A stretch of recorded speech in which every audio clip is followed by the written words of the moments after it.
Hi, Charles is the SirBookSage here, and welcome to my episode. Yeah, that was a completely botched start. Let's try that again. Hi, Charles is the SirBookSage here, and welcome to my Rings of Power Season 1 Post-Mortem live stream. If I had to describe my overall thoughts on Season 1 with one word, that word would be puzzled. I think in the end, for all my frustrations and annoyance, and if you watched my season finale video, it's 42 minutes of a very displeased SirBookSage. I think in the end, though, it is really just puzzlement at the choices the show made for this first season.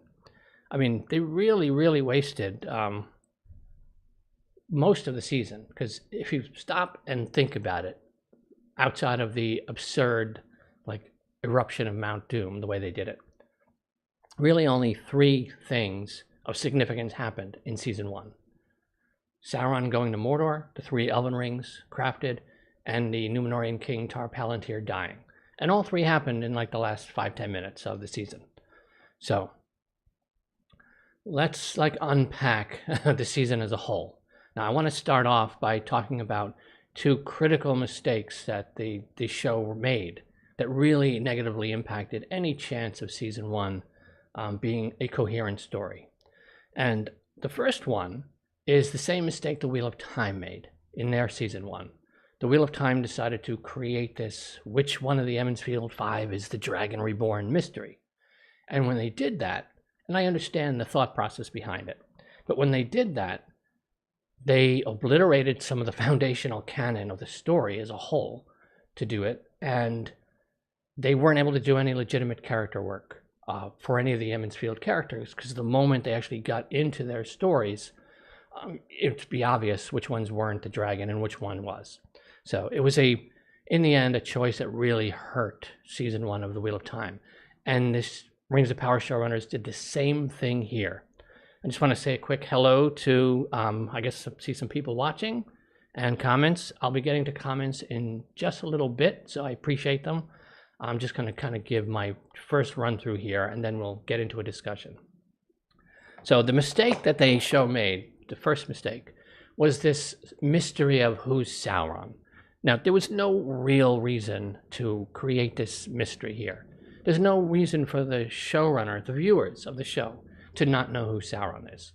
Tolkien wrote it in a way where the reader knows who Sauron is, and part of the fun is watching Sauron's manipulation, like him figuring out what people's weaknesses are, what their vanities, their egos, what they're worried about, and he's able to really work people.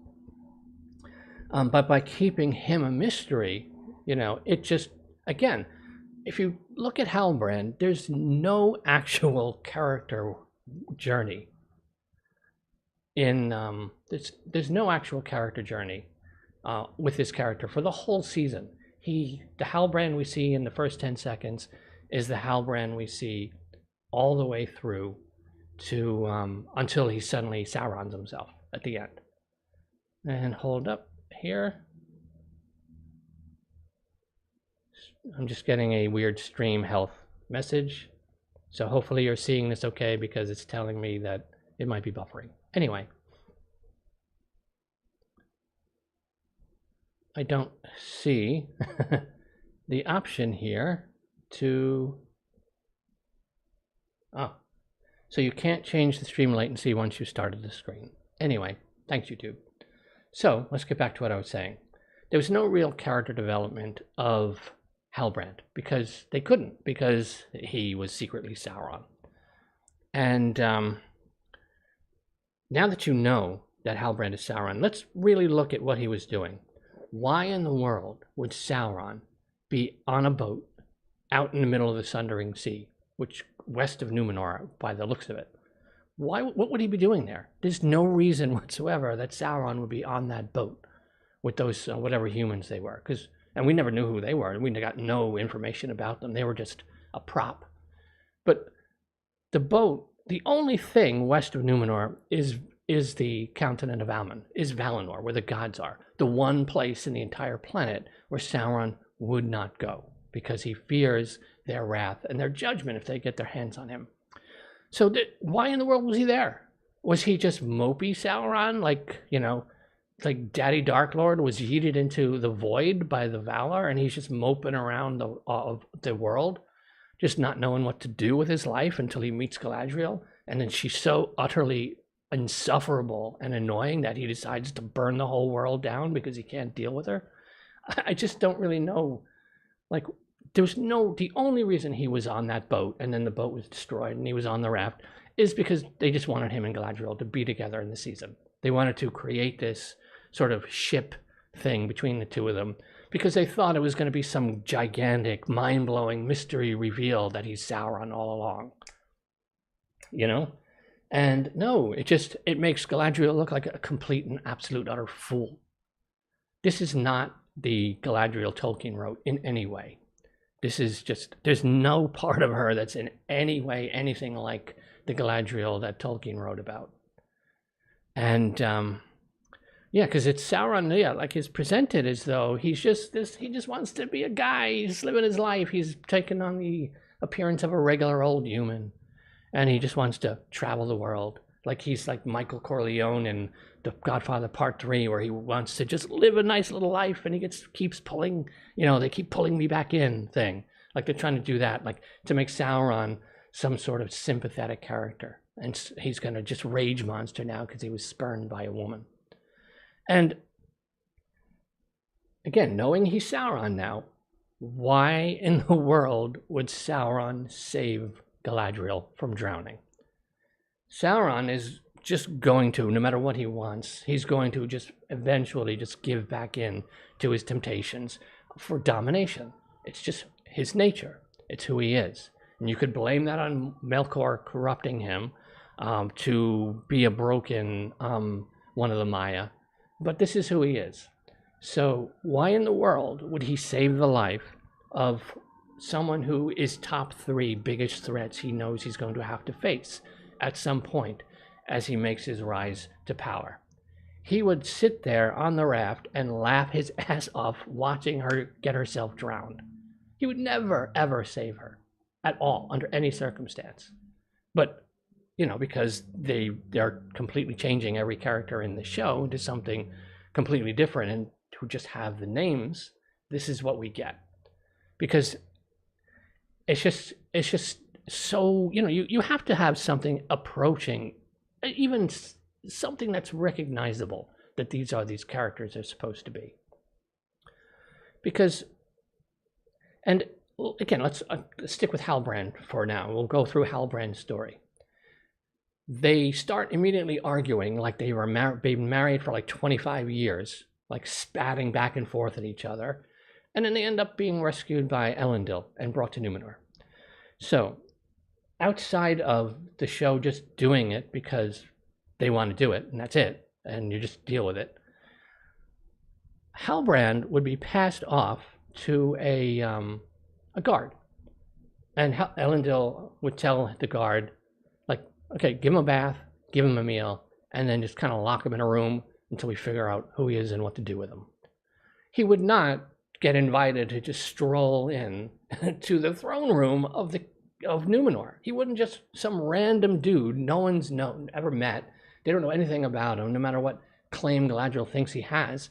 He wouldn't get to stroll in and say, "How do you do, ma'am?" to the Queen of Numenor. This is not happening. Galadriel would get that audience because she's Noldor royalty. So just out of courtesy, if nothing else, you grant her an audience. But Halbrand's just some, at this point, as far as everybody knows, just some Joe Schmo. They'd stick him in with the soldiers just to kind of keep an eye on him until they figured out where, is he going to stay? Are we going to get rid of this guy? Or whatever. But he's just strolling in because that's what the show wants him to do. He doesn't do or say anything that gets him this access. The show just gives it to him because they want him and Galadriel to just be bestest buddies and potentially, you know, will they, won't they, like idiocy. So it's and Numenor itself is just I'm puzzled at the choices that they made here. We have nothing much even happens in Numenor. But Halbrand, okay, let me stop. Let me refocus. Halbrand joins them. They decide he's this sort of descendant of a throne that hasn't existed in 1,000 years. And if anyone did their equivalent of a Google search, they would see in 5 minutes that royal line died out with no heirs a long time ago. But of course, no one bothers to do any check on who he's sort of claiming to be until it's needed for the reveal in the season finale. Like it's just there. But and again, why would he be disguising himself as some random Southlander named Halbrand who might have this sort of family legacy? What for? And if that's who he's pretending to be, what in the world is he doing out in the middle of the Sundering Seas? Like as far away from like the Southlands as he could get without actually going to Valinor and surrendering himself to the Valar. So it's just all just contrived nonsense. They're just doing this because this is what they decided to come up with. And that's really, really poor storytelling. And we are in Numenor. And the show does not an ounce of work with Numenor. And this is another just bizarre choice. Now, if you watch this show, would you see Numenor, their capital city there? Would you say that is a depiction of the ultimate achievement of human civilization? Like this is the ultimate expression of mankind, at the height of their powers of intellect and architect and everything as a society, because that's what Numenor is supposed to be. Take like all the great like empires, if you will, that have ever existed in our civilization. Like Numenor is meant to have the scope and scale you envision when you think of like ancient Egypt, like the pharaohs at the height of the Egyptian empire. No, not that architecture per se, but it's meant to have that scope. Like you should feel like you're in a Cecil B. DeMille film when we're getting the scenes in Numenor. That's what this place should be like. And beautiful establishing shot. Lots of beautiful establishing shots in this season. That, oh, look how pretty this is. Too bad you're never going to get to see any of it. We're just going to give you a room or an alley that we're going to film in 5 different camera angles to make it look like different places in the city. And we got no part of Numenor itself. Could you honestly say you have any idea whatsoever what it's like to be in that capital city of Numenor? Any idea? Do you get any sense of conversation, of music, of politics, poetry, fashion? Nothing. There's no hint of any actual real cultural world building present in this whole season. And Numenor, again, it should be like mind-blowing in terms of its scope and scale and achievement, both from an architectural standpoint and an artistic standpoint as well. It should be pushing the boundaries of human thought and human expression. And the Numenorians themselves, they're descendants of what are known as the Edain, which the Dunedain in the Third Age, Aragorn's Rangers, they're descendants from the Numenorians. And the Edain are big, powerful people. They're much larger, much stronger, age much slower, and live much longer than the rest of the humans in Arda. So, for example, Numenorians, you're talking like 6'6", 7'6" in that realm. One of Elendil's names is Elendil the Tall, because he's meant to be 7'11". Now, Halbrand, Sauron, is presenting himself as the Southlander Halbrand. The Numenorians should tower over him. They should be so much physically larger and imposing, because he's just a Southlander, and these are the Edain people. And it would be like me or you hanging out with like the Lakers. The size disparity would be so obvious. And there's nothing here at all, like absolutely nothing. And the scene where Halbrand is basically accosted by the guildmasters because he stole one of their pins, and in that idiotic fight in the alley, is just, in reality, if he was cornered by 4 Numenorians, they would very easily like beat his ass. Unless, of course, since he's actually Sauron, he can defend himself. And that would have been a legitimately interesting scene if it's proper Numenorians, 6'6", 7 foot tall people. And watching Halbrand win that fight would be an in-story organic way to begin to show the viewer, okay, there's something more about Halbrand that will learn eventually. But no, in this show, it's just some like drunken hillbillies you'd see in a bar in Alabama or something, coming out, just being idiots. And it's just dumb. And even the scene with the same, I don't know if it was the same guy or one of the others, the South Park took our job scene. Now, the Numenorians aren't like, they're not racist or bigoted against the elves because they're because they're like bigots. They're jealous and envious of the immortality of the elves. They're so powerful. They've built this magnificent, like unmatched civilization, but they grow old and they die. And the permanence of the elves eats at them and grates at them. And there's this growing desire for, why are we not worthy? We are worthy. We should have that immortality. It's wasted on them. Think of what we can achieve if we had immortal lives and what we could do and build in the world. That's what's eating at them. That's what's splintering Numenor's society between the Kingsmen, who have this growing resentment and jealousy and envy of the elves and want that immortality for themselves, and the faithful, who keep to the old ways. They honor the gods of Valinor. They hold their deep friendship with the elves. Like, super important. It's very, very important. It's foundational core of who they are as people, trying to keep Numenor like going, because they can see that the Kingsman path is the path of eventual self-destruction, and they're desperately trying to keep as much of Numenor on the right, like the faithful path, so they don't end up destroying themselves. But the Kingsmen are a growing, more and more powerful faction. And this is another just absolutely bizarre decision on the part of this show.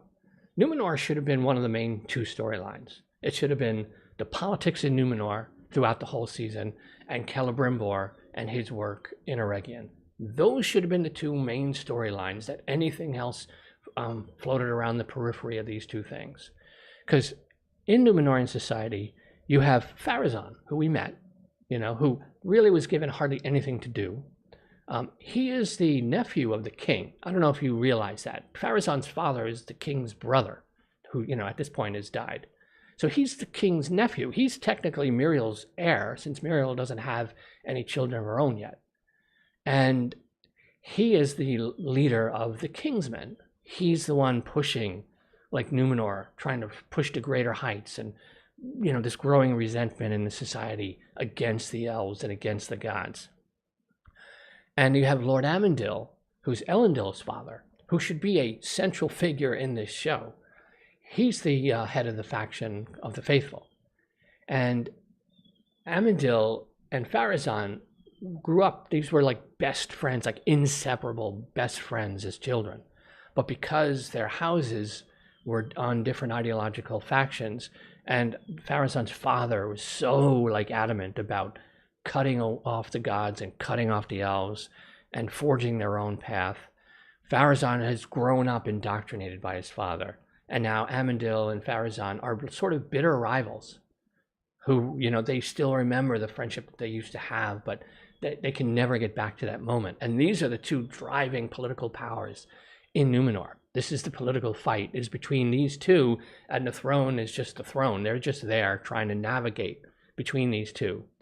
And House of the Dragon, Hot D, as people like to refer to it, has done a fantastic job of showing you King Viserys Targaryen and just watching his health deteriorate as his body slowly disintegrates throughout the years and they do all the groundwork, setting up the political factions, the divisions, the rivalries, the envies, the good and bad traits of each of the characters. And so when we finally get to where the king dies, his death is powerful and poignant. And you understand, you feel viscerally that everything is about to go to hell. And contrast that here with the season 1 of the Numenorian stuff. We have the Numenorian king Tar-Palantir dying, except he's just in a bed there for like 10 seconds. So there's a dying king. No, who cares? And then we see him again at the season finale, where he thinks the Elendil's made-up daughter is his daughter Muriel, and he leads her into like the secret room where the Palantir, the Seeing Stone is, which of course they give no payoff to because we don't see what the woman sees. And that's it. So when his death happens, it has no meaning. It has no bearing. You don't really know that, like, is there any real legitimate significance to it? Because the way the show presented it, you know, Muriel's already the Queen Regent. She's already in ruling. She's in ruling and everything, all but being officially crowned. And so why would anything realistically change? So in the show, because they didn't do any work to build this like political like machinations going on, which would have been a fascinating part of the story if it was one of the centerpieces. And I'm just shocked Numenor is not like one of the centerpieces of this story. But instead of that, they've just made, let's make Muriel blind. That'll make her vulnerable instead, which is, you know, just a cheap cop-out shortcut, which is pretty much the entire season is all cheap cop-out shortcuts. And it's just bizarre. And they got rid of like Anarion, Isildur's brother. He exists still as a character. He's just somewhere. And why did we see Isildur hearing voices, magical voices coming out of the west? What was the point of that if it was never followed up on? This was his introduction. And it was never thought of or mentioned or, again, like what was the point? Like it's just so really just bizarre. And this whole, the sea is always right, is just like, who thought that this was like a good idea to have this be Numenor? And again, just to go back to the city itself, think of like the Vatican, just the grand scope of just coming into that plaza, or, you know, or the, like even Egypt at its power. And what do we get in Numenor? We got a town square the size of a tennis court in a park in Brooklyn. Like that's it. This is like the central heartbeat where the political talk happens in the street. Like this tiny little thing. It's like just really weird. And you had Halbrand in such a perfect position to be our eyes and ears on the street level. You have Galadriel in court, and then you have Halbrand out on the street, where Halbrand gets to interact. He goes to the pubs, he goes to the markets, he sees the factions among the different soldiers. Even the Numenorian military is going to be splintering here. You have the Kingsmen and you have the faithful among the soldiers even.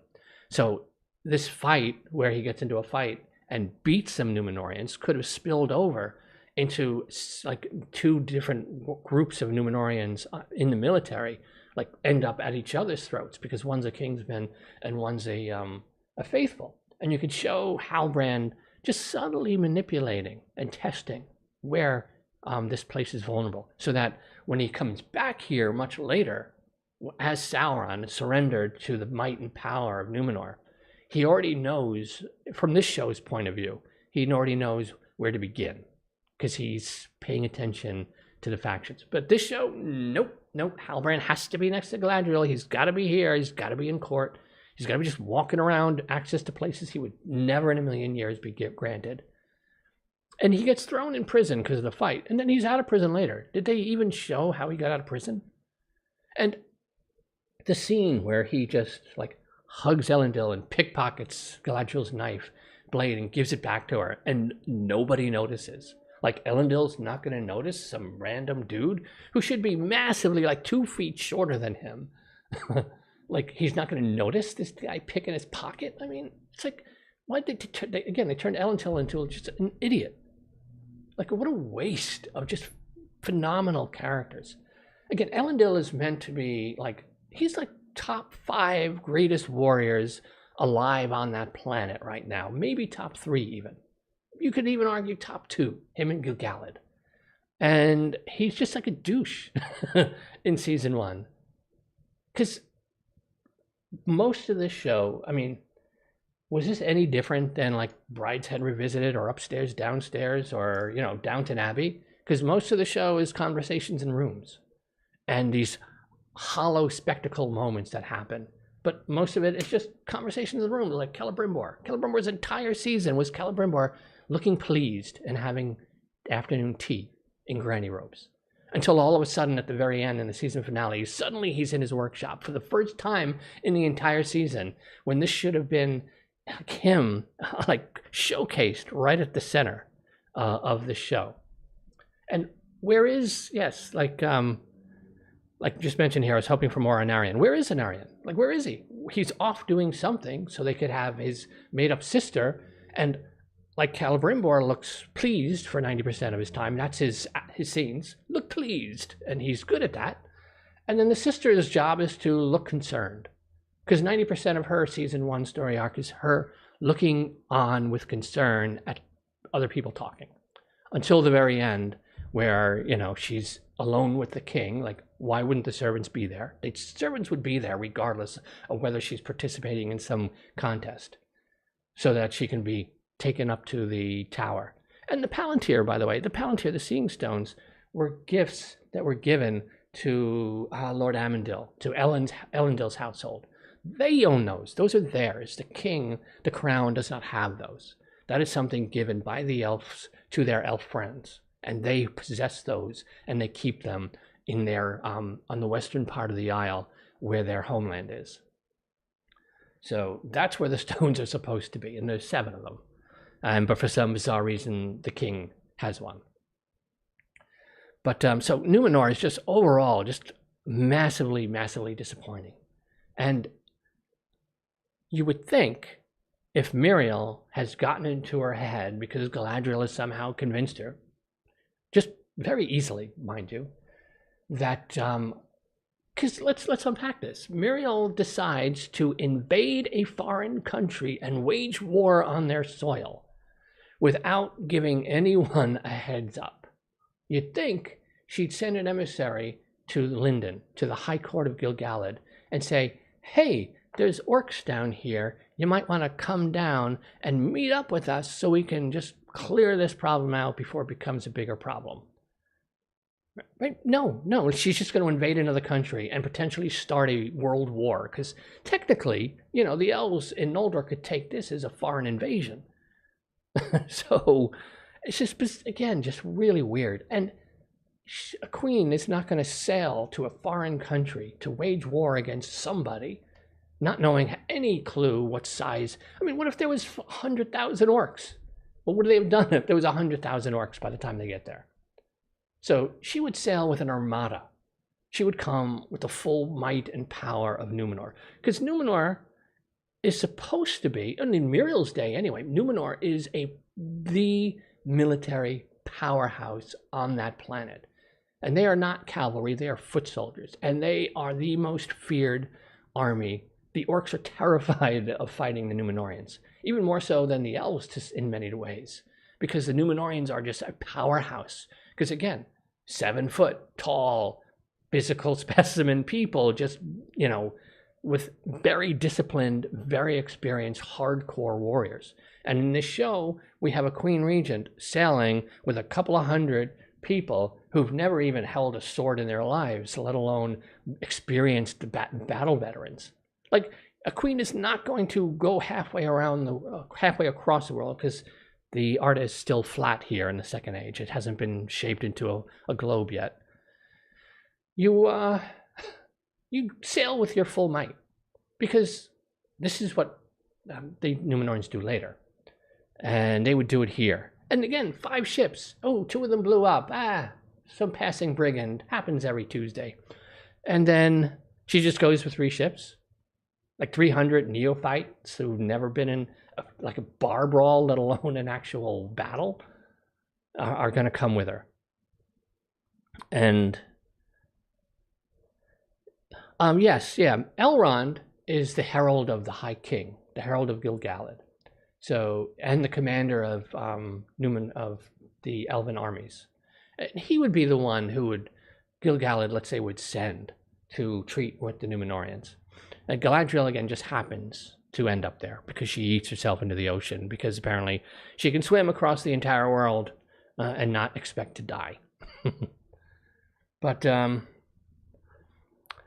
so, yeah, and even the whole, like, they change, if you notice, they actually changed Tolkien's map and added a little offshoot of the Anduin River so that they could give them their own place to come into Mordor a little quicker. Because if you look at the map, like if you go to Amazon's Rings of Power show and you look at the behind the scenes stuff, there's a little extra offshoot off the Anduin River that doesn't exist in Tolkien's actual maps of Middle-earth. So I was like, and you see it when they're on the boat where Muriel is looking with a little magnifying glass, following up the river to show the audience where they're going to go. There's a little offshoot that it's not supposed to exist, but there it is in the map, because, everything in this show is a shortcut because they can't do any legitimate work. And yes, Jesse, Galadriel and Elrond should have switched plot lines, which is what they did. Galadriel, in Tolkien's writing, she's the one who has the strong friendship with the dwarves of Khazad-dûm, because she's the lady of Eregion. Her and her husband they rule in Eregion, where Celebrimbor is. Celebrimbor is like the celebrity there. And Celebrimbor, he's drawing all these artists and craftsmen and everyone to him. Celeborn does not like the dwarves because a different group of dwarves betrayed the elves in the first age. So he has a deep hostility to them.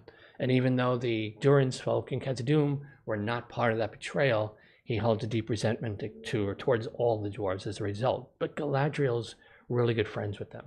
So it's her friendship with the dwarves that the show gives to Elrond. And they make her the commander of the Elven armies, which Elrond is, and they take her friendship with the dwarves and they give it to Elrond instead. So they did swap places of these two characters in the show from what they actually are in the books. Now, yes, so there's the River Poros, which is that southern river that goes down and then eventually in towards that lake in southern Mordor. And then there's the other where the rivers curve around. But they added a tiny little offshoot above Poros that goes into the mountains just around where the Morgul Vale ends up being, but I think just south of it. That's where they stuck a tiny little offshoot. Because if you go and you look at that scene where, if you go and look at the scene where Muriel's looking at the map when they're on the Numenorean ships about to arrive in Middle-earth, she follows it up and you see it. And if you compare that little offshoot there, which is north of the Poros River, you'll see that that's not actually in Tolkien's maps. Because I went and looked for it and I didn't notice it there. So yeah, if you pull up maps of Middle-earth, it's not there. You have to go to the specific map that they use in the show.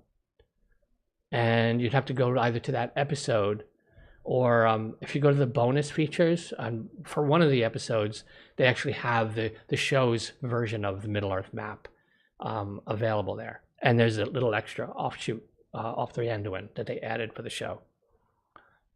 But yeah, if you just pull up like Tolkien map, if you just do a search for map of Middle-earth online, it's going to give you the proper maps that don't have it. So, and like I mentioned before, they did no work setting up the difference with the elves. Like there's no otherworldliness, no etherealness to the elves, nothing that makes them stand out except Spock ears. And they did the same with the Numenorians as well, where, again, they should be vastly, distinctly different in just size from the rest of the humans. So when we have, later in the season, we have Muriel and Galadriel and Bronwyn and Arondir, right? All four of these should be significantly different from each other. Because Muriel's a Numenorian. She should tower over Bronwyn, like massively, like tower over her. And Arondir is a Sylvan elf, and Galadriel is a Noldor. She's a high elf. She's from Valinor. She's lived among the gods, seen the light of the trees. As a Sylvan elf, Arondir probably never even made it to Valinor. A lot of the Sylvan elves stayed in Middle-earth and didn't make that journey.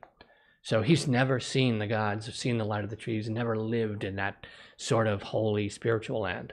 So he's only lived in Middle-earth. And there is a difference. You even see it with Legolas. There's a distinct difference between Legolas in The Lord of the Rings and like Galadriel and Celeborn. You tell that these are leveled up elves, even among the elves themselves. And there's really, again, you wouldn't know human, elf, unless you saw the Spock ears. Between the four of them, you wouldn't know one's a Numenorian, one's a Southlander, one's a Sylvan elf, one's a Noldor elf. There's no, other than, the only difference between the Numenorians and the Southlanders is the Numenorians have cleaner clothes, and that's it. But there's nothing of any actual difference to them at all, because this show does no work on building in what makes all of these people so different from each other, and gives some of them strengths that the others don't have and weaknesses that the others don't have. This show, it's like you could just take any character and drop them in any of these societies and you wouldn't notice. And what else am I thinking about here?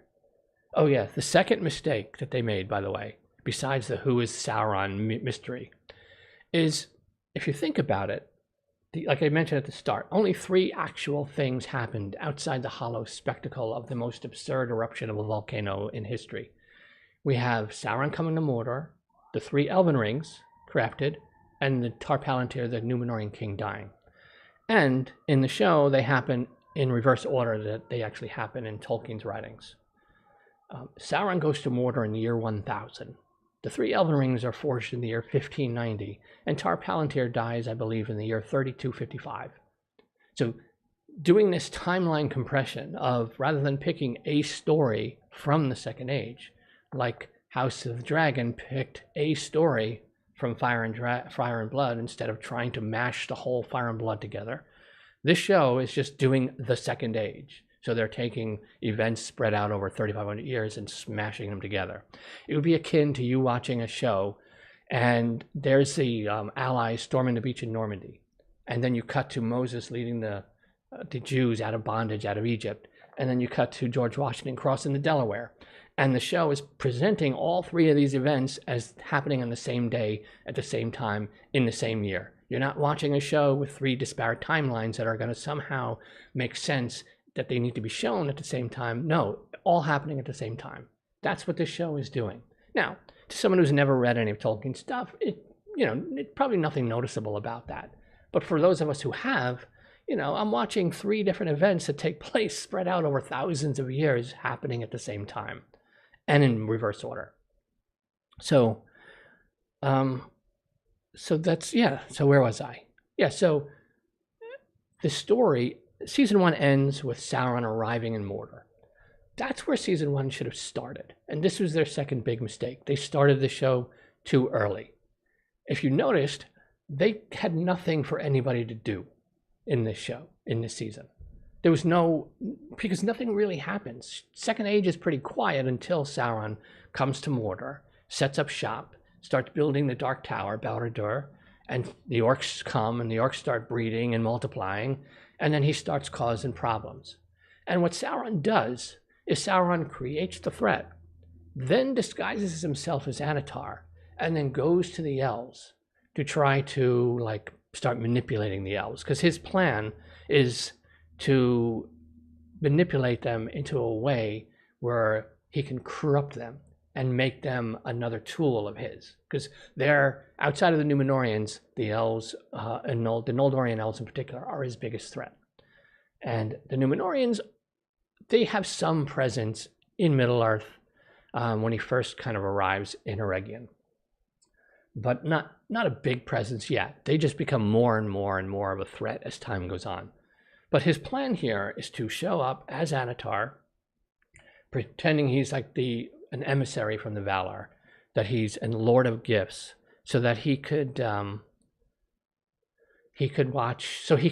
begin to teach them higher levels of magic that has embedded in it ability to give him control over what they create with it, which they don't know. So he goes first to Lindon, and Gil-galad said, "You're out of here, buddy. There's something wrong with you." And he kicks him out, because he's the High King. He could ban someone from his realm. And then he goes to Eregion. And Celebrimbor and Galadriel immediately take a disliking to him, don't trust him. She understands that there's something wrong with him. But he befriends Celebrimbor, and his Celebrimbor and his inner circle of craftsmen accept him in.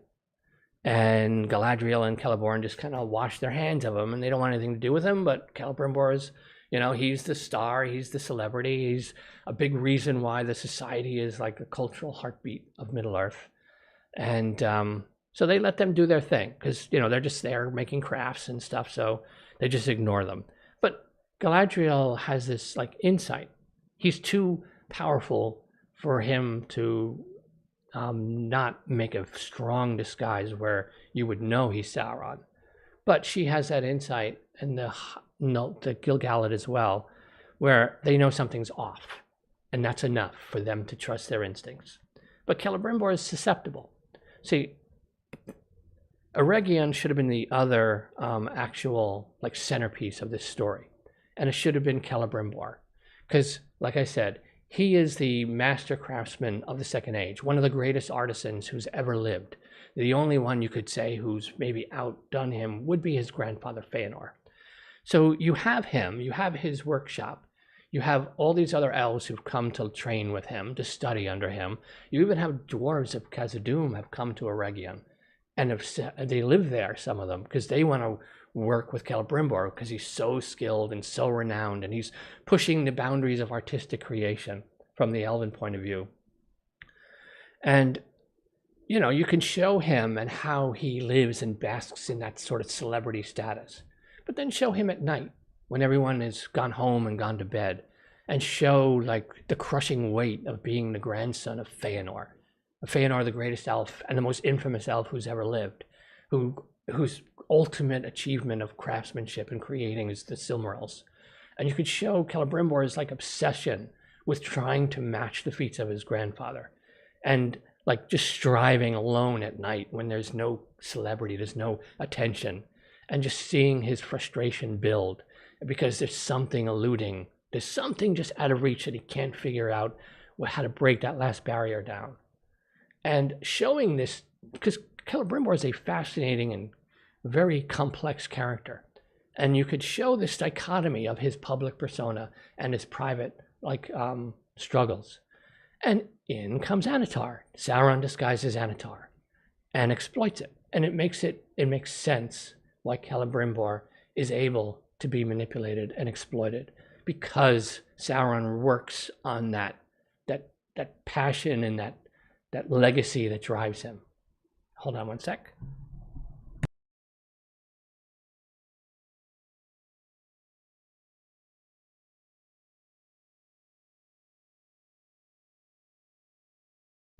So, but instead, no, we get none of that. We get Halbrand strolling in. I'm looking for Celebrimbor. You're amazing, dude. And that's it. That's it.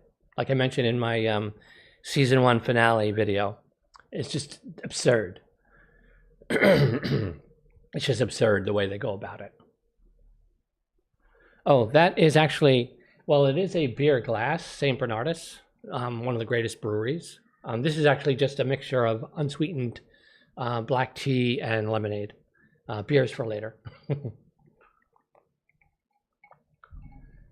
So, but Celebrimbor should have been, like I said, the centerpiece. And you could still have Galadriel, Celeborn. You could show them ruling.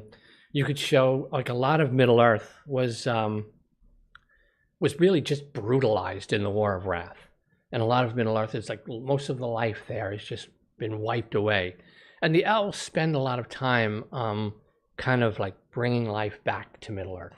And this is something you could show from Galadriel's point of view, is showing her like going to Khazad-dûm, working with the dwarves, helping rebuild things, bringing life and trees and greenery back to portions that have been devastated. You know, you give her this sort of healer and ruler, which is what she does. And you could even have her like start to hear rumors as well if she's out in a portion down near the Nindalf area where the marshes are. Maybe she's down there and she goes to investigate because these rumors are growing of a dark presence in Mordor. And you can even get her involved in the plot in that way, where she can go and like unearth and discover like that they're building the Dark Tower. There's ways to get her involved beyond what Tolkien wrote that let you do some of what the show wants to do with Galadriel without it just making utterly idiotic the way the show has done it. And so it's really just, again, puzzled is my overwhelming reaction to this season, because it's just, like I said, by making the decision to start the story way too early, they didn't know what to do. So like, let's say the elves as a whole. Here's the elven tree of immortality, and this tree is dying, so our immortality is dying, and we either save the tree of immortality or we all have to leave and go to Valinor. Okay, what does that have to do? There's no tree of immortality for the elves. And the Silmaril, they present it as though the light of the Silmaril needs to restore the tree, to restore their immortality, because they've been like fading. This is what I saw in an interview when the 2 trees in Valinor were destroyed by Melkor and Ungoliant. The elves have been fading. Their power and their grace and their immortality has been leaking away. Now, I was reading this in an article. I forget who was writing this. And the elves have nothing whatsoever to do with the 2 trees of Valinor. They aren't connected. The only connection they have is the 3 Silmarils of Feanor captured their light in the Silmaril gems. That's it. There's no like mortality connection to those trees. Those trees were like lamps. They had 2 lamps first that were destroyed, and then 2 trees. They were like, because there was no sun and moon yet. So this is what lit the sword of Valar, the Valinor, where the Valar lived. The elves were born like deep into Middle Earth. They were born under starlight. They never even saw like anything like a sun for a long time. So they're not connected. They're not even connected to Valinor, because they're born and they wake up in a completely different part of the world, and they migrate to Valinor. A lot of them, and the Noldor migrate to Valinor, and like elves like Galadriel were born in Valinor once they set up shop there. But they have no real connection at all to those trees. And so, because there was no story for the elves yet in season 1, because they started everything too early, they came up with this idiotic thing about the tree dying and the elves dying, and a Silmaril sitting in a different tree that's destroyed and then makes mithril, magical Silmaril mithril. And which also, by the way, means the only reason those 3 elven rings are magical in this show is because of the magical mithril. Because Celebrimbor didn't exhibit an ounce of actual magical like craftsman ability. He just melted some alloys together. So anyone could have forged those rings, really, as long as they had mithril. And nothing Sauron Halbrand said would give his One Ring any power over these rings. Any power over these rings at all, because the only magic in them is the mithril, because they made up this fake mithril, like Silmaril mithril version of mithril. So here's my guess. That means that Sauron is going to have to go and get a piece of mithril to put in the One Ring, because the only thing that would give his One Ring any connection to these rings if he got some magical mithril and stuck it in his One Ring. And then if they are going to actually go that route, then none of these rings mean anything. So how do you take the rings of power, the name of your show, the story of your show, and render the rings technically meaningless? Because it's just the mithril that's magical, and only magical because it infused with Silmaril light. So this is the level of just bizarre choices and just puzzling choices on the part of this show. And yes, Sauron is a Maya. He has to be. Because like the Stranger is a Maya. He's a wizard. He's one of the Istari. Which also is the whole thing. I haven't even gotten to the Harfoots yet. So, because, like I said, they ended season 1 where season 1 should have began, with Sauron coming to Mordor. They had to invent this entire fake threat to the elves story. And if you think about it also, like the people of Tir Harad as well. I mean, how is it that the Galadriel can go from one end of the planet to the other and back? Elrond can go from Lindon to Eregion, from Eregion to Khazad-dûm, back to Eregion, back to Khazad-dûm, back to Lindon. And in all this time, the orcs can't even go from the town over to the village of Tir Harad. They barely manage to make it one village over, while these elves are traveling all over the place. It's like the timeline is just, the way time moves is just bizarre. And then Sauron just like I Dream of Genies himself from Eregion to Mordor. Like he just link, and he's there on the top of the mountains. Like, what even is that? But and okay, I haven't gotten to the dwarves either. Let's get to the dwarves of Khazad-dûm. I think I might have mentioned them before, but here's the entire season 1 plot of the dwarves of Khazad-dûm for those who haven't seen the show. Are you ready? Okay, here's the entirety of season 1 for the dwarves. Elrond shows up to visit Prince Doran, and Prince Doran is mad because Elrond hasn't been there in 20 years.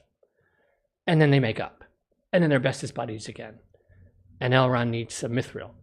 So Prince Doran goes to his father, King Doran. Yes, there are 2 Dorans alive, which should not be possible because they're meant to be reincarnated from the original Doran, so you can't have 2 Dorans. But Prince Doran goes to, Dad, I need some mithril for my buddy Elrond. The elves need it. No, sorry, son, it's too dangerous to dig. But Dad, they really need it, and he's my bestest buddy. They're going to die if they don't get it. Well, son, if it's time to die, it's their time to die. Too bad, it's too dangerous. Oh, man, let's go get some anyway, Elrond.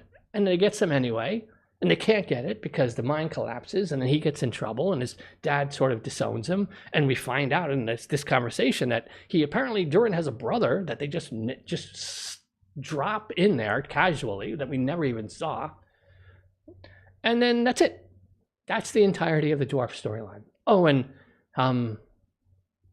the king throws a leaf down in a hole, seals up the hole, and the leaf goes all the way down. And then there's the Balrog. The Balrog's awake. So now, if the show ends with Sauron arriving in Mordor, it's the year 1000. We'll ignore that the 3 Elven rings were just forged, which means it's the year 1590. And we'll ignore that Tar Palantir just died, which means it's really the year 3255. But it's all 3 of these years at the same time in this show. The Balrog emerges from the depths of Khazad-dûm and just attacks the dwarves, and in the year 1980 of the Third Age. So we're roughly 4,500 years before that. So if they showed the Balrog awake, is the Balrog going to just chill down there in his little Balrog cave for the next 4.5 millennia? Like just listening to the dwarves make all this noise, like he's like that grumpy neighbor yelling and shaking his fist at a young couple next door making all this noise.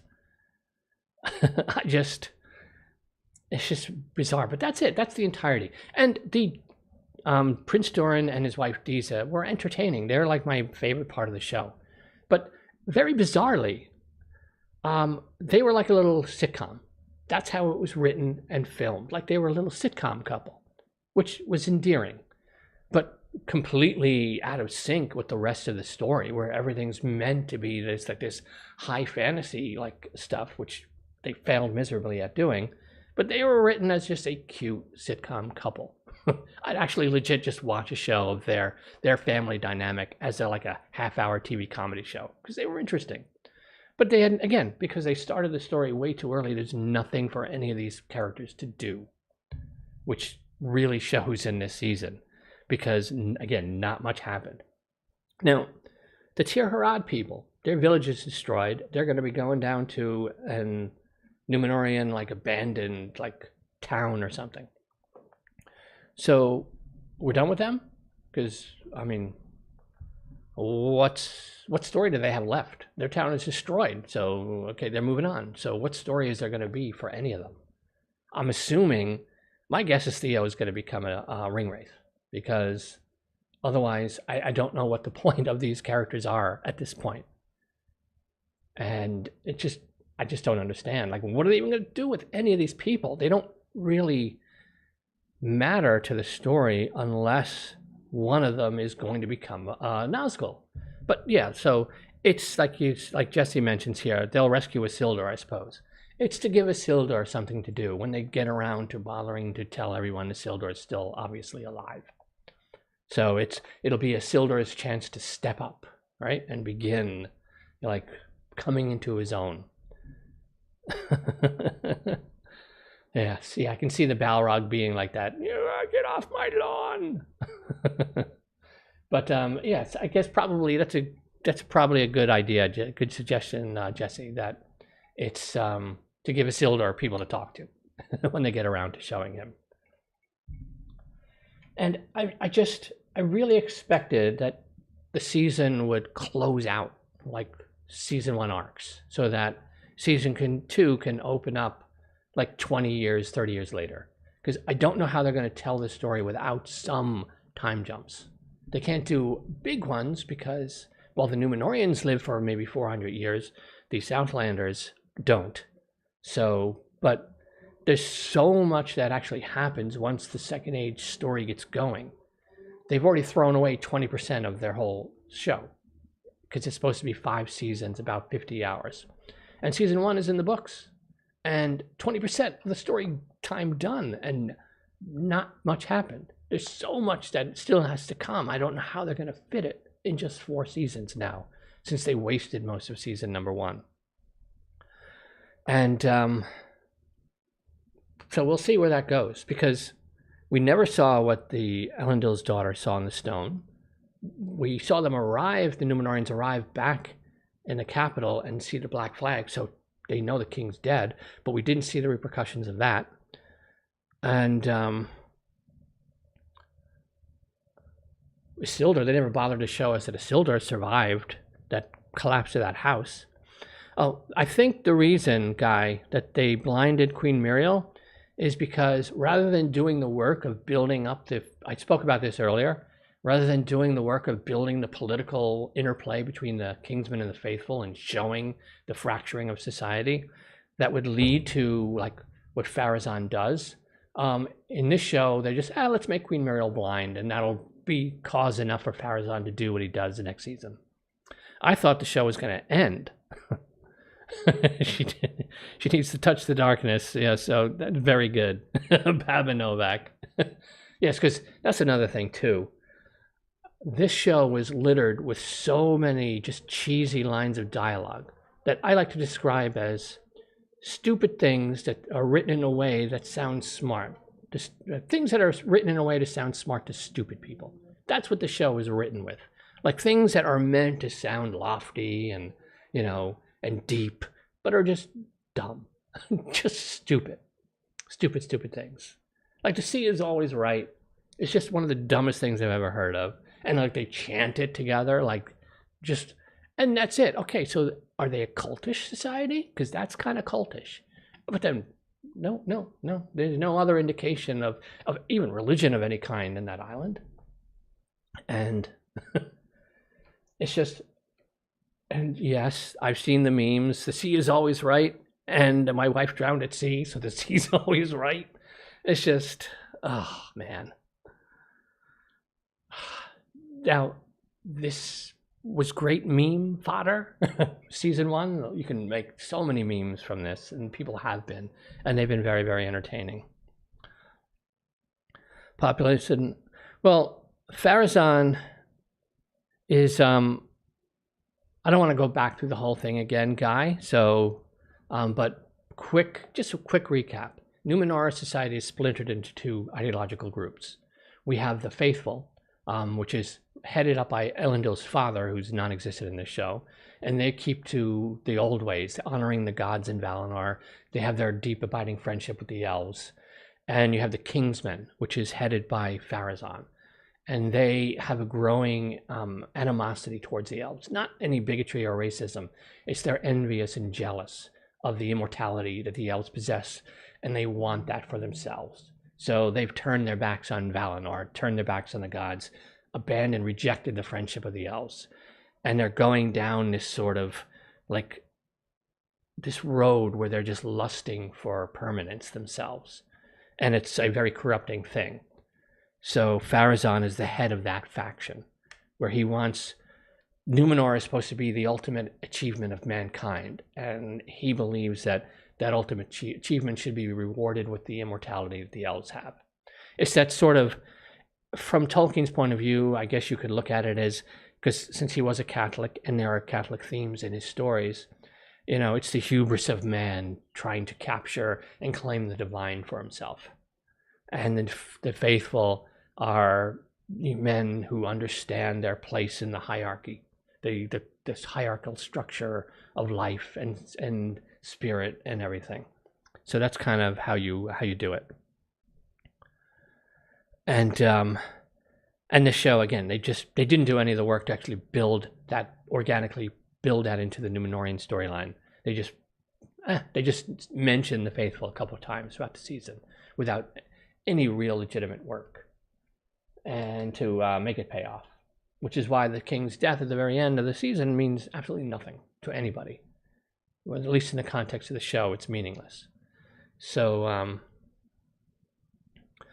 and let's see. Oh, the last thing, Harfoots and the Stranger, Mr. Meteor Man. When this is part of who's Sauron? Is it Meteor Man? Is it Halbrand? Is it the corrupted elf who people are referring to as an orc? No, he's an elf. He's an elf that's been corrupted, but he's still an elf at this point. And I forget who it was, somebody else mentioned that they're wondering if Adar is the elf that was guarding the Silmaril, which would be an interesting plot twist. And I would actually like that if since the show has that utterly absurd storyline inserted, making him that elf would be an interesting plot twist. But we'll see. Anyway, we have the Harfoots, which are just a complete, utter self-indulgence on the part of the showrunners. Because since there's no written record of the Harfoots in the show, in the Second Age, in any of the writings of the histories of the Second Age, they can't interact with anybody. They can't interact with any other part of this show's storyline at all, because otherwise people would know they exist and there'd be a written record of them. So again, season 1 was just wasting time by introducing the Stranger, who's basically a wizard. They finally admit he's a wizard at the end. Why he drops out of the sky in a balling fire, meteor fire, who knows? No reason, just because the hollow spectacle of it. And then you have the weird cult ladies who follow him around, who apparently have come out of the Far East, but don't seem to be Easterlings, even though that's where they come from. And out of Rune, I think. And they think he's Sauron. And then they realize he's not. He's one of the Istar, they call them, wizards. And then they get bodied. So their entire plot line was them just to be there to make you think this is Sauron, and then when it's time to finally reveal that he isn't, you can then reveal he isn't, and then obviously, and then they go to the Sauron reveal. But this whole thing was just basically to waste our time to have a wizard, because they needed to have a wizard, and they needed to have hobbits, and they needed to have the wizard and the hobbits together. So this is just pure self-indulgence that really eats up a lot of screen time. Now, my biggest worry is because Nori is going into the east with the wizard, and the rest of the Harfoots are continuing their seasonal migration. I'm really hoping that doesn't mean we're going to get twice the amount of Harfoots in season 2. I'm hoping we don't see the rest of the Harfoot group until Nori and the wizard at some point come back into the main part of Middle-earth. Because I really hope they don't double down and just double the amount of Harfoot screen time, because there's nothing there. They can't interact with any of the rest of the story in any real way, which is why they're sending them off into the Far East, because they can create a whole story out there, which is probably one of the things they should have done.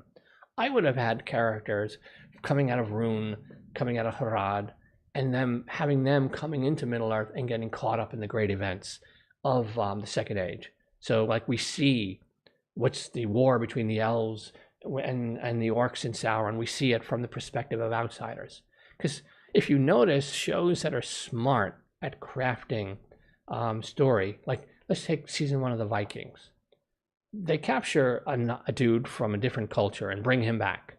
And he's the stand-in, he's us, he's the audience. So we learn about their lifestyle, their culture, because they have to teach him. So they use him as a mechanism to teach the audience about their whole society. It's a smart way to craft a story and present information when you have to tell the viewer things. I mean, you have a character who's an outsider who they have to tell organically in the story. So we could have had an Easterling, someone from Rune and Haradrim come up, and they would have been really interesting perspectives to see get caught up in these grand events. But nope. not this show. And there's a lot of different things too, because like we watch the Harfoots migrate from the north all the way down. They end up just outside of Mordor near the end, and then suddenly the Forest of Greenwood is right there. Like, how is Greenwood suddenly there when they spent the whole season migrating away from it? Because they end up going right, just strolling into Greenwood there in the final episode, where the three cult ladies catch up to them and do their thing. So that whole thing again, we just followed them migrating until like Sadok got himself bodied by the cult ladies in a very karmic death that he very much deserved because he was a cruel-hearted bastard. And deciding to make the Harfoots just like really cruel and ruthless people. I get it from one sense, this is how they survive, but you think they're presenting their whole story as like nobody wanders off the path and we all stay together. Oh, sorry, Bob, you sprained your ankle, you and your family are going to have to die. And if you think about it, if that's really what their society was like, where Nori's father sprains his ankle so they just abandon their entire family, they would take all their stuff. They wouldn't let the family keep all their food and their belongings. The tribe would just take it. They'd either shank them and dump them in a ditch and take all their stuff, or they'd just take all their stuff and tell them to get lost. And if they can somehow make it, they're going to make it. Because they wouldn't waste all that stuff on food and everything on a family they're expecting is going to die in the wilderness. Because the rest of the tribe needs it. So if you're really going to go there, then go there properly, organically, in the way it would make sense in the story. But this is supposed to be hobbits. They're supposed to be kind and loving and family. They're not supposed to be cruel. It's just, again, I go back to that puzzled is my main reaction to this season. Just really, really bizarre choices, just all around. And you know, they do this big setup to like the wargs, the wolves, and we get that one little tiny scene where the stranger like fights a couple of wolves off, and that's it. Never see them again. Where was that it? There was only like 3 of those things wandering around that whole part of Middle Earth. Like, just weird stuff. And these 3 cult ladies, they could have been really interesting. You know, I would have like, if you're going to go there with them, show their story. Show them coming out of Rune as part of this group that's coming there and getting caught up in like the events of the elves and everything and Sauron the Second Age. Like, because we have one of them is not them, but somebody from that part of the world is going to end up becoming one of the ringwraiths. Where is he? Where is he? I'm assuming we're going to get him in season 2. I think he's like a king out in the east. So, you know, we should have had him in this season 1 already, laying the groundwork, because, you know, we got to start getting to like rings for the 9 rings need to be crafted, which was supposed to be crafted, and the 7 before the 3, but they just went right to the 3 in this show. But we have to get those rings and the 1 ring done so that we can start figuring out, because we should already know at the end of season 1, okay, these are the possibilities for some of the ringwraiths. We should know who they are. And if you look at this show, there's legit 2 people that might be set up to become ringwraiths. And that's Theo and the son, Farazon's son, I can't think of his name, that they made up for the show. The wishy-washy son, who committed treason and no one seemed to care since he blew up their ships. So he's a candidate to become a ringwraith as well, because that sounds like something that, in the context of this story, to use Farazon to accomplish all this stuff and then corrupt his son and make his son one of your servants, that's like a nice little twist. So I expect that's the reason this kid actually exists in the show, is he's doomed to become a ringwraith later. We'll see. But that would make sense, so maybe they won't do that. And we'll see with Theo, because are we going to find out if Arondir is Theo's dad? Because if he is, then he's half elf.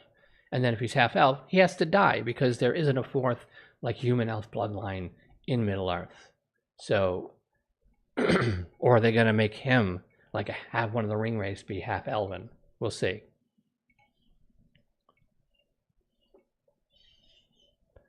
The Ghost of Baba. There were people who said that in this day and age, it's really hard to make a proper adaptation of Tolkien's work from his philosophical POV, since moral relativism is so prevalent in our culture. And that's the thing too. And I get all of the arguments, you know, hold on a second. It's like beaming afternoon sun.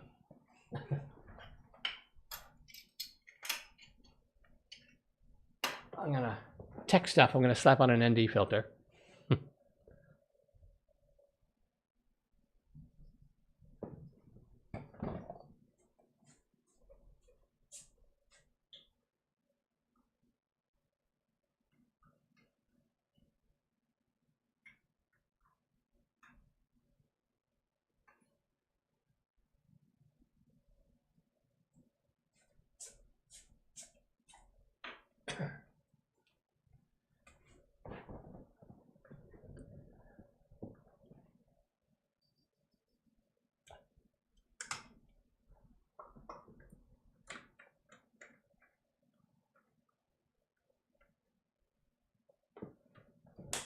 Okay, I'm back. Hopefully I'm back on your screen too. There's this weird delay in the YouTube studio and my actual streaming software. Anyway, so that should cut down on that massive like glare. So where was I? Oh yeah, we were talking about, let me pull the chat back up. Yeah, Theo. So, because it seems kind of maybe sort of that he's his father is Arondir, because if you notice, they've kept his ears covered with his haircut the whole season. You never saw his ears. So I'm wondering if that's where they're going to go or not. And we'll see. I just don't know. But he's one of my prime candidates to become one of the ringwraiths as well. Really him and, like I said, Farazon's son, about the only two that seem to be any possibility so far in season 1. Outside of maybe Waldreg and, you know, have you heard of him, lad? Have you heard of Sauron? Like that guy. And Sauron would have to be an idiot to make that guy one of his ringwraiths, because, you know, come on. The ringwraiths are meant to be, you know, from powerful families with powerful connections as well. But again, hopefully this show starts doing some legitimate like story building work and character work, because it was non-existent in season 1. So again, just conversations in rooms with an occasional sprinkling of hollow spectacle, like So this is another thing I wanted to tackle: that Tower of Ostirith with the Tirharad people. Why did obviously Morgoth or Sauron build this like sort of aqueduct sort of tower with this mechanism that opens a secret panel with a special secret sword key? Why did they build all that? Did they actually legitimately build that to run the water to Mount Doom, to wake it up? Was that actually part of like the plan from the beginning, or is that something that Adar just kind of came up with on his own? Because if you're going to build that whole like intricate mechanism that has the secret opening, why wouldn't you build the entire irrigation and trench system that you would need to get the water actually to Mount Doom? Why wouldn't you just build all of it so that it's all there, so when you're ready to do it, you just turn the sword key and it goes? Why would you, now it's getting, why would you build like part A, but not build the rest of it? Like, it legitimately makes no sense to only build like part 1 and not the irrigation system that goes to the rest.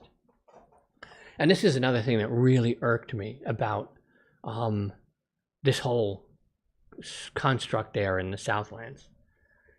This is a tower that the elves obviously know was built by the enemy. right? Because as soon as Arondir sees the sword, Arondir's like, oh yeah, I've seen that. It's over here, or carved into the wall. The elves would tear down any structure Morgoth or Sauron had built in the First Age. They would rip it out, and they'd build anew. They'd build their own elven watchtower. That's what they would do. They wouldn't repurpose anything built by the enemy, ever. They would tear it down stone by stone, and they would cleanse that land, and then they would build their own watchtower there if they felt the need. So, and since part of it was a dam, like holding back the water, they just build their own little dam in front of it first and then rip all that out. They would never, ever repurpose stuff built by the enemy. And yes, and then they, like you said, guys, like they would have interrogated the local citizens. They would have known about this whole system because they would have known about it. They've been watching these people for who knows how long. So, and how do you have a watchtower that sits on this little bit of mountains that jut out from the, was it Efelduath, the mountain range, the western mountain range?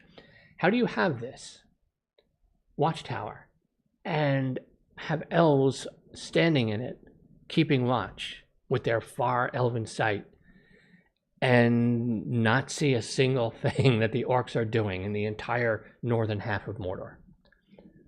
How do they not see the orcs digging tunnels and trenches and cutting down large chunks of forest right in front of them?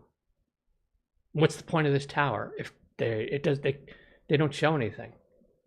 I mean, like it's just nonsensical. And again, it's not like the orcs are like, a month's journey north or by foot or something. They're right next door. They're a half a day's walk, a casual walk away. Because if you remember, when Arondir is captured and Adar lets him go to bring a message back to the people, oh, and here's all your weapons, Mr. Elf, so you can fight us later, rather than just sending an orc to deliver the message. And they can just, orc can just shoot an arrow with a parchment telling them all to surrender, So, but letting the elf go, giving him back all his weapons so he can go and lead the defenses against your armies, again, it's a level of stupidity here on this show. Things happen because the show just wants them to.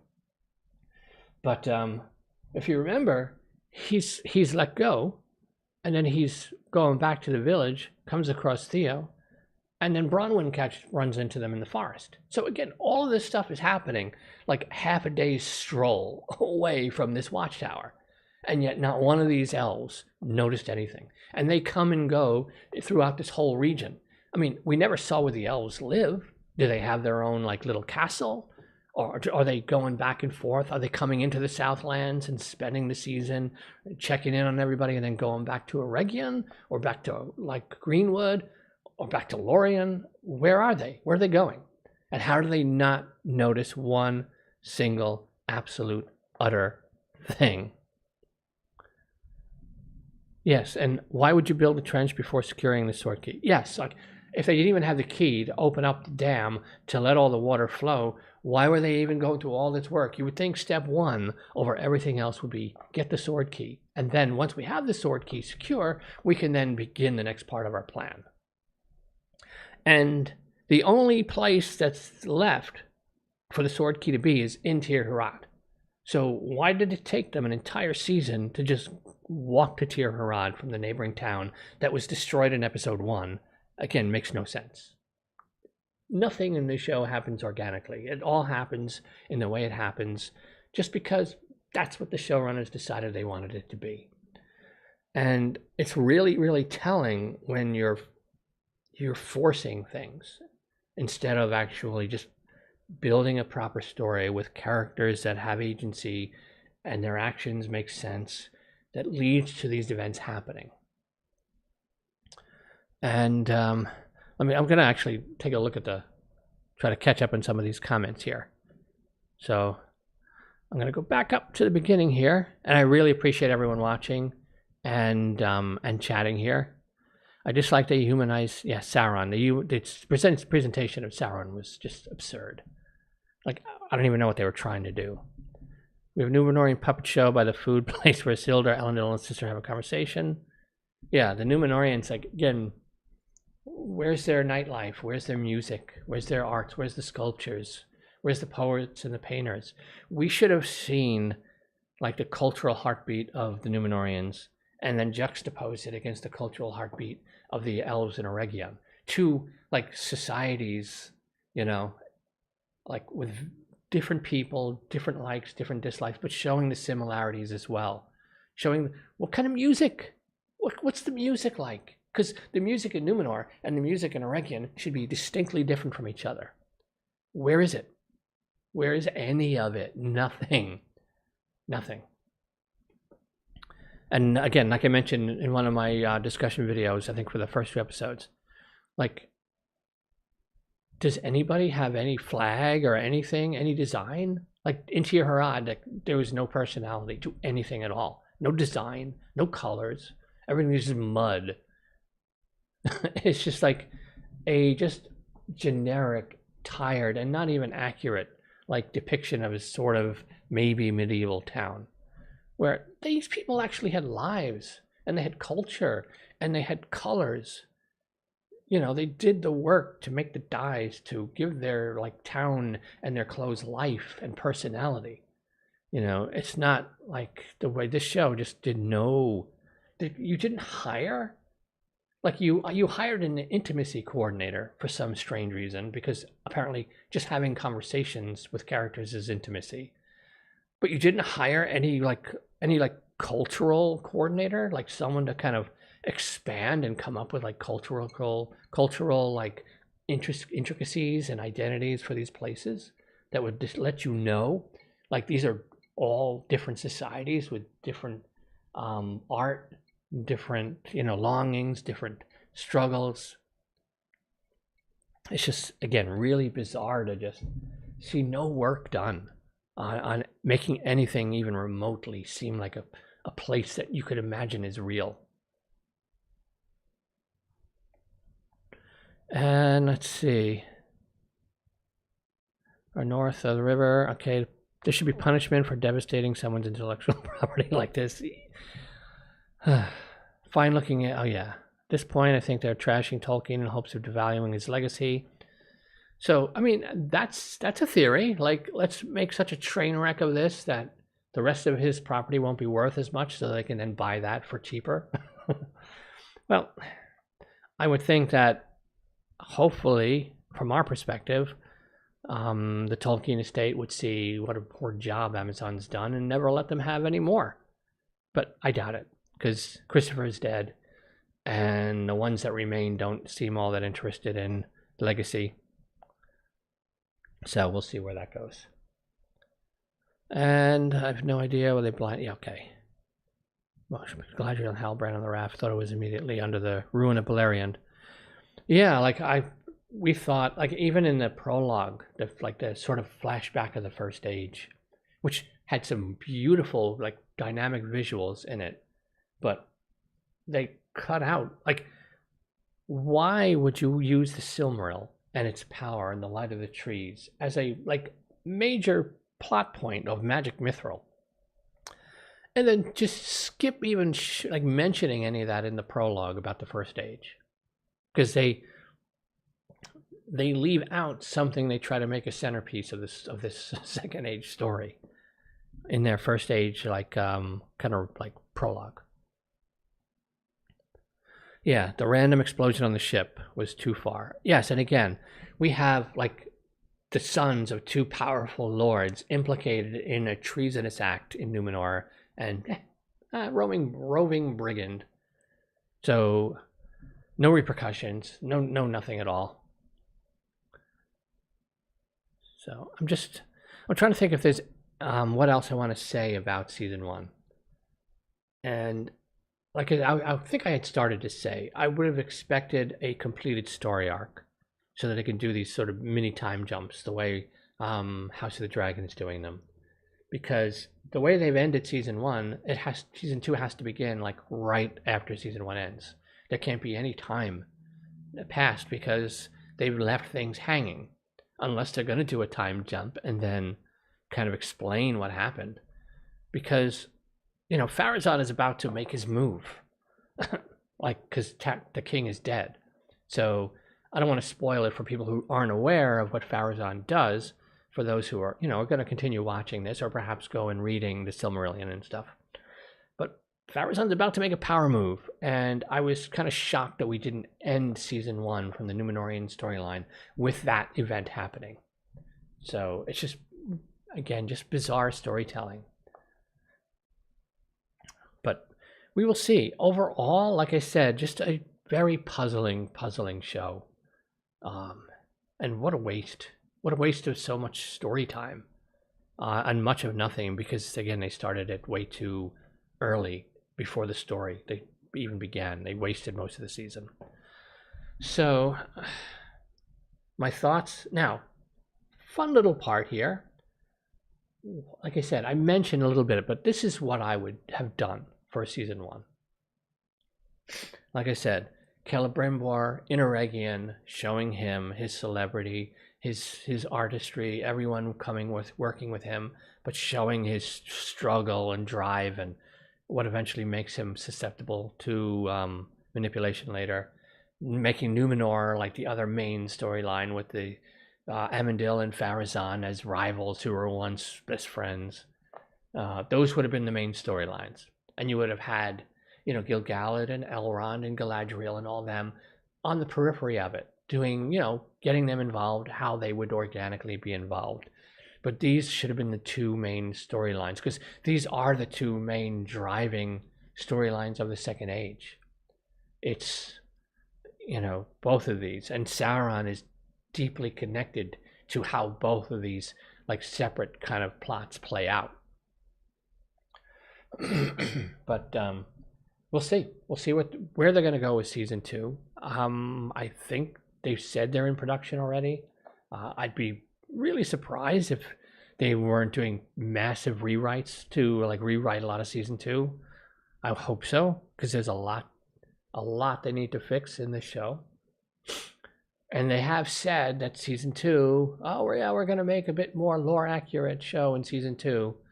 But they also said they want to present Sauron as like a Walter White sort of character, which is just, then yeah, you're not going to be lore accurate at all. But anyway, I think that pretty much is my wrap up, my post-mortem for season 1. I am going to be watching season 2 as a Tolkien reader, as a Tolkien fan. It's my favorite author, my favorite works in all literature. I feel it's kind of my duty, and this is part of what my channel is anyway, to watch this show and continue talking about it. And I think in the interim, I'm probably going to probably make some videos kind of going through the actual lore, what Tolkien actually wrote, in contrasting and comparing that to what the show has done with this parts of these storylines and what Sauron actually wrote happening. Because there's some really interesting stuff. You have the version in the Silmaril, but you also have a bit more expanded in the Unfinished Tales, where he gets a bit deeper, it's particularly into Galadriel and Celebrimbor's doings. Because Galadriel became more and more important to Tolkien the older and older he got. So he spent a lot of time, especially in his later years, reworking her more and more into like major events of the Second Age, where she wasn't really deeply involved in a lot of them for most of the years he was writing this stuff. So it's why we have such like disparate versions sometimes of parts of these stories from his different periods of his writing. So Guy says, we have 8 episodes that give us cause to doubt they have the ability to write a Walter White.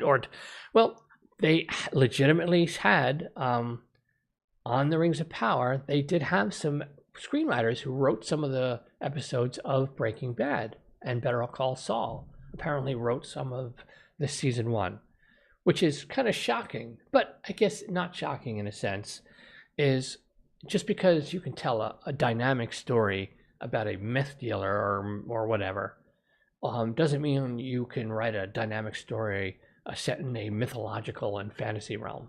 Because another last point about the third big mistake, and probably the biggest mistake the show made overall for season 1 is they don't seem to have hired anybody who understands mythology and understands how fantasy, and understands the difference between a mythology and just a fantasy, and how they can interact and interplay with each other.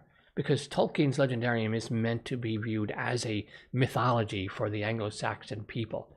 He wrote it as a gift to his people because he lamented that, having been a conquered people, conquered by so early empires before they rose up to become an empire of their own, whatever mythological origins they had for themselves as a people was lost to them, having been stamped out by conquerors. So his writing, his Legendarium, is a gift back to his people, meant to give them a new mythology to kind of view as, here's our own mythological origins now for ourselves.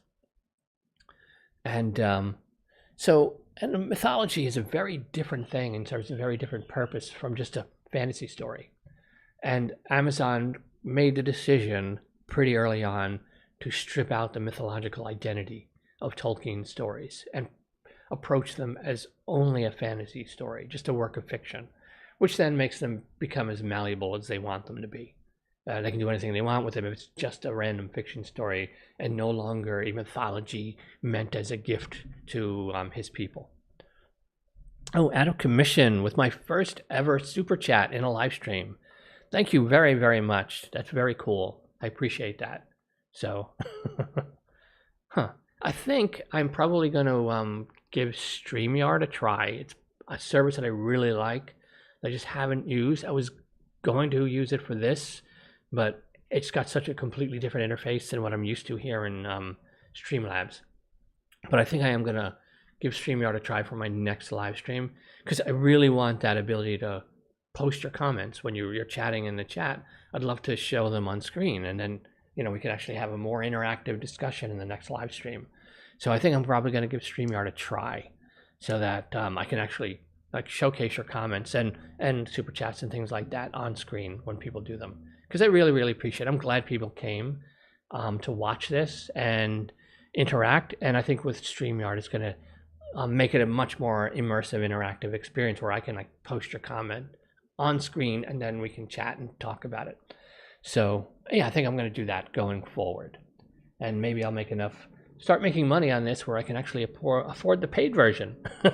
So I can put my own branding and everything on it. We'll see.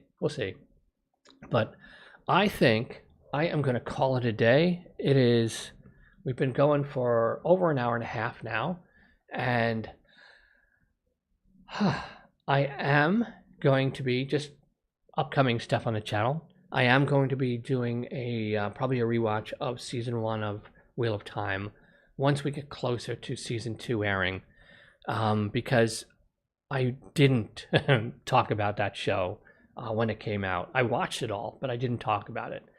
And after seeing what they did with the Wheel of Time season 1 and seeing what they did with Rings of Power season 1, I want to go back and revisit that and really go through and discuss the things I liked and things I didn't like about it.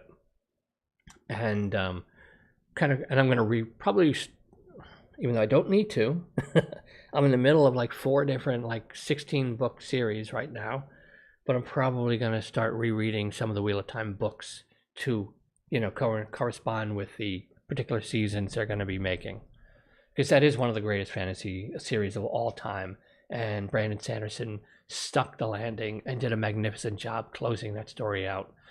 When you're building towards a battle for 13 prior books, and you finally get to that battle, that better be the best battle you've ever read in all of fantasy. And the last battle chapter that Brandon Sanderson wrote, or I don't know how much of that, Robert Jordan probably had written a lot of that himself, and Sanderson incorporated it, because I know Jordan wrote some of the ending ahead of time. That last battle chapter is just amazing, and it's just about everything I could have hoped for that they built over decades and 14 books to get to. Just really, really well done. And so I think it needs more people talking about the show and what the show is changing and doing, just like they're doing with Rings of Power here. So But I'll have some of that coming up. I'm going to be diving more into the Second Age lore, kind of working through what Tolkien actually wrote.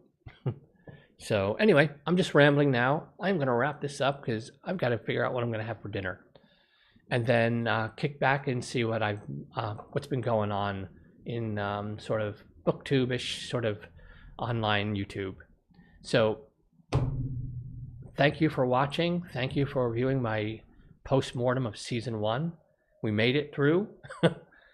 It's, again, puzzled is just my overwhelming takeaway. And with that, thank you very much to everyone in the chat. Thank you especially also for that little super chat. And I'm out of commission. I really appreciate it. And with that, I am Charles the SirBookSage. Happy reading.